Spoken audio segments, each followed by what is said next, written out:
Praise the lord. నేడు దేవుడు నీతోనే మాట్లాడుతున్నాడు.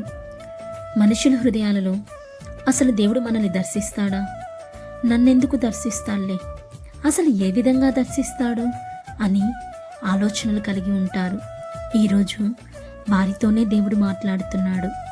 ఎలా దర్శిస్తాడంటే, నీకంటూ ఇబ్బందికరమైన పరిస్థితులు వచ్చినప్పుడు, ఏ దారి లేక నీవు కృంగిపోయినప్పుడు, నేనున్నా బిడ్డ అని నిన్ను దర్శిస్తాడు. చాలామంది జీవితాలలో ఈ సాక్ష్యం మనం వినే ఉంటాం. అలాగే ఫ్యూచర్ ప్లాన్ కోసం చింతిస్తూ, అసలు నేనేంటి, నా బ్రతుకేంటి, అసలు లైఫ్లో సెటిల్ అవుతానా అని నీవు బాధపడుతున్న సమయంలో దర్శిస్తాడు.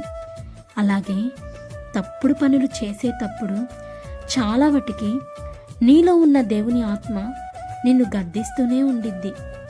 ఆయన ఎందుకు మనల్ని దర్శిస్తాడు అంటే, మనల్ని బలపరచడం కోసం. కొన్నిసార్లు కావాలని మనల్ని ఒంటరి చేస్తాడు. మనకి దగ్గరగా ఉన్న వారిని దూరం చేస్తాడు. ఎందుకు అంటే, నిన్ను ఆశీర్వదించడానికి, నీకు అన్నీ నేర్పించడం కోసమే. ఇవన్నీ నీకు అర్థం కావాలంటే, నువ్వు ఎంత దేవునికి దగ్గరగా ఉంటే అంత దగ్గరగా దేవుడు అన్నీ నీకు బయలుపరుస్తాడు.